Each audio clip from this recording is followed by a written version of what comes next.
ఈరోజు తుమ్మలూరు గ్రామ పంచాయతీలో డిఎల్పి గారు పంచాయతీ సెక్రటరీ మీద ఎంక్వైరీ చేయడానికి వచ్చినారు. ఇది పంచాయతీరాజ్ మినిస్టర్ సింతక ద్వారా వీళ్ళు అధికార యంత్రాంగం వచ్చి ఎంక్వైరీ స్టార్ట్ చేసిరు. ముఖ్యంగా తుమ్మలూరు గ్రామ పంచాయతీలో కనీసం సర్పంచ్ వార్డు మెంబర్లకు కూడా సమాచారం ఇవ్వకుండా నోటీసులు ఇవ్వడం, డబ్బులు వసూలు చేసుకోవడం పంచాయత్ సెక్రటరీ గారి పని. గతంలో మేము గత 6 నెలల కింద కూడా మేము తుమ్మలూరు గ్రామంలో ఇల్లీగల్ కన్స్ట్రక్షన్ చేస్తున్నారు, 9 ఎకరాలు ఇల్లీగల్ కన్స్ట్రక్షన్ అయిపోతుంది, మీరు ఏం చేస్తున్నారు మేడం అని అడిగితే, లేదు సార్ వాళ్ళు హెచ్ఎండిఏకి పెట్టుకున్నారంట సార్ అంటే, హెచ్ఎండిఏకి పెట్టుకున్నాక పర్మిషన్ వచ్చిన తర్వాత కన్స్ట్రక్షన్ స్టార్ట్ చేసుకుంటారు కదా, కానీ ఆల్రెడీ కంప్లీట్ అవుతుంది కదా మేడం, మరి మీరు ఏం చేస్తారని కొంచెం అడిగితే కొంత లేని సమాధానాలు చెప్తారు. నోటీసులు ఇస్తే మేము అడిగినందుకు ఒక నోటీస్ ఇస్తారు వాళ్ళకు, ఎందుకంటే క్వశ్చన్ చేస్తారు కాబట్టి, ఊరోళ్ళు క్వశ్చన్ చేస్తారు కాబట్టి ఒక నోటీస్ ఇచ్చి పెడితే ఇక నా తప్పు లేదు అని నిరూపించుకోవడానికి కోసం అని చెప్పేసి, అది హెచ్ఎండిఏలో రిజెక్ట్ అయిన ఫైలు ఇప్పుడు మళ్ళీ పర్మిషన్ ఇవ్వడానికి ప్రయత్నం చేస్తారు.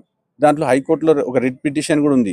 రిట్ పిటిషన్కి అటెండ్ అవ్వకుండా నిన్న గ్రామ పంచాయతీ రికార్డులు తీసుకొని ఆ గెస్ట్ హౌస్, ఆ 9 ఎకరాల గెస్ట్ హౌస్కి పోయి ఎంపీఓ రవీందర్ రెడ్డి గారు, పంచాయత్ సెక్రటరీ అల్వేల్ గారు గెస్ట్ హౌస్కి పోయి అక్కడ ప్రాసెస్ స్టార్ట్ చేశారు. ఇది ఎంతవరకు కరెక్ట్ అండి? ఇది అంత పెద్ద గౌరవ హైకోర్టులో కేసు పెండింగ్ ఉన్నప్పుడు ఇక్కడ పొజిషన్లు, ఇక్కడ రికార్డులు మారుస్తారంట వీళ్ళు గ్రామ పంచాయతీలో కూర్చొని.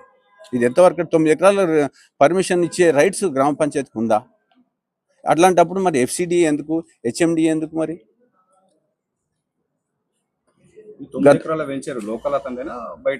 హైదరాబాద్ సంబంధించిన అతనిది.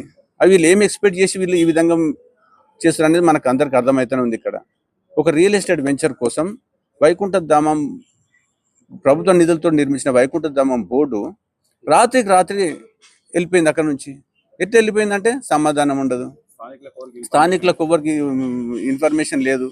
వాళ్ళ దగ్గర నుంచి ఏం ఎక్స్పెక్ట్ చేసింది? నైట్ ప్రభుత్వ నిధులతో నిర్మించిన వైకుంఠధామం ఆర్చిని తీసేసారు. అది ఎంతవరకు కరెక్ట్? అది సర్పంచ్ గారికి లేదు, గ్రామస్తులకు లేదు, పై అధికారులకు లేదు. దీంట్లో ఉంటే ఎంపీ రవీంద్ర రెడ్డి గారి పాత్ర కూడా ఉండొచ్చు దీంట్లో. కానీ ఇట్లాంటివన్నీ చూస్తుంటే గ్రామ పంచాయతీలో మామూలు వ్యక్తులు గ్రామ పంచాయతీ 10 సార్లు తిరిగినా కూడా పనులు అవుతారు. వాళ్ళకేమో కానూన్ చెప్తారు, పెద్ద వాళ్ళకేమో కానూన్ లేదు, అది చట్టం లేదు, వాళ్ళు ఇష్టారీతిగా పనిచేస్తున్నారు వాళ్ళు. కాబట్టి మేము పంచాయతీ సెక్రటరీ మీద మేము కంప్లైంట్ ఇచ్చినాం, చర్యలు తీసుకోమని చెప్పినాం. అవసరమైతే ఇవన్నీ మేము నిరూపణ చేసినాం. ఈరోజు డిఎల్పిఓ గారు వచ్చారు, వాళ్ళకు ప్రాక్టికల్గా అన్ని దగ్గర నుండి చూపించినాం. అన్ని కూడా అది తొలగించిన, ఆర్చి తొలగించింది, ఇల్లీగల్ కన్స్ట్రక్షన్ సంబంధించినవి ఇవన్నీ కూడా దగ్గర నుండి చూపించినాం. దయచేసి ఇట్లాంటి పంచాయతీ సెక్రటరీని ఉద్యోగం నుంచి సస్పెండ్ చేయాల్సిందిగా మేము కోరుతున్నాం. జిల్లా అధికారి ఆదేశాల మేరకు డిఎల్పిఓ గారు మన తుమ్మలూరు గ్రామంకి రావడం జరిగింది. రావడం కారణాలు ఏంటంటే, తుమ్మలూరు గ్రామ పంచాయతీ సెక్రటరీ అయినటువంటి అలివేలు గారి పైన వస్తున్న ఆరోపణలను రుజువు చేసుకోవడానికి రావడం జరిగింది. దానికి కారణాలు ఏంటంటే, ఇంతకు ముందుకు చాలాసార్లు ఆమెకు నోటీస్ ఇవ్వడం జరిగింది, వినతి పత్రం కూడా ఇవ్వడం జరిగింది. ఆర్టీఐ కూడా ఇంతకుముందు పెట్టినాం. తుమ్మలూరు గ్రామంలో ఫండ్ ఎంత ఖర్చు పెడుతున్నారు? దాదాపు సర్పంచ్ లేనప్పుడు 2 సంవత్సరాల వ్యవధిలో ఎంత ఖర్చు పెట్టారు, ఎన్ని జాబ్ ఖర్చు ఉన్నాయనేసి నేను క్వశ్చన్ చేసిన. గ్రామ సభలో కూడా అడగడం జరిగింది. అడిగితే నీకెందుకు అనేసి, అందరి ముందర నీకెందుకు, నీకు అవసరం లేదని చెప్పి అక్కడి నుంచి వెళ్ళిపోయింది.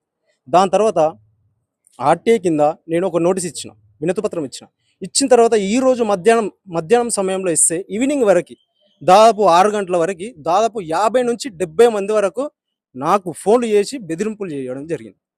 నాకు ఫోన్లు చేసి బెదిరించడం జరిగింది.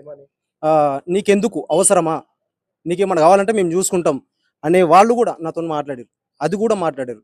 దాని తర్వాత నాకు ఆమె డైరెక్ట్గా మాత్రం ఏనాడు ఫోన్ చేయలేదు. నాకు వేరే వాళ్ళతో, మా బాబాయ్లతో కావచ్చు, మా ఫ్యామిలీ మెంబర్స్తో కావచ్చు, ఇతర పార్టీలకు సంబంధించిన నాయకులతో కావచ్చు, మాజీ ఇంతకుముందు గ్రామ పంచాయతీ పాలకవర్గంలో వర్క్ చేసిన వాళ్ళు కావచ్చు, వాళ్ళతో కూడా ఫోన్స్ చేయించడం జరిగింది. బెదిరింపులు రావడం జరిగింది. దాని గురించి మాట్లాడినా. అక్కడికి నుంచి వెళ్ళిపోయిన తర్వాత కూడా ఎంతో మంది నాకు ఫోన్లు చేసి అంటే బెదిరింపులు.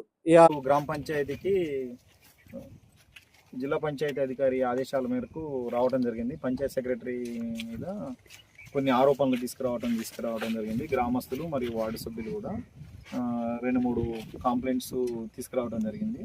ఆ కంప్లైంట్స్ని రికార్డులు చూస్తున్నాం. అదేవిధంగా ఉన్న ఫీల్డ్ కూడా విజిట్ చేసిన తర్వాత final enquiry report district panchayat officer గారికి ఒక 4-5 రోజులు ఇస్తాం. 2 రోజులు సెలవులు ఉన్నాయి కాబట్టి 4-5 రిపోర్ట్ ఇచ్చిన తర్వాత ఆ రిపోర్ట్ను బట్టి యాక్షన్ ఏం తీసుకోవాలనేది డిస్ట్రిక్ట్ గ్రామస్తులు ఏంటంటే పెద్ద ఎత్తున చేయమని చెప్పిన సర్వేని పిలిపించుకొని స్కూల్ ముందు ఉన్నటువంటి చేయమంటే గట్లే అవుతుంది.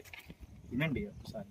సర్వేని పిలిపించుకొని గవర్నమెంట్ ల్యాండ్, గ్రామ పంచాయతీ ల్యాండ్ ఎంతవరకు వస్తుందో అంతవరకు మార్కింగ్ చేసుకొని ఇమీడియట్గా ఈరోజు సర్వేయర్ వస్తే ఈరోజు కంప్లీట్ చేయాలి. తర్వాత మారుమోని కవిత పక్కన ఇల్లు ఎంతైతే పారుందో, మనం ఊర్లలో అదే కదా అనుకునేది, ఆ పారుకి ఎక్స్టెండ్ అయ్యి మన సపోర్ట్ వైర్ని కూడా కత్తిరించి ఏదైతే నిర్మాణం చేసుకుందో అంతవరకు నిర్మాణాన్ని తొలగించాలి. కాకపోతే ఆమెకు నోటీస్ ఇవ్వలేదు కాబట్టి 7 రోజులు టైం ఇచ్చి ఆ కవిత తీసుకుంటేనే ఏం లేదు.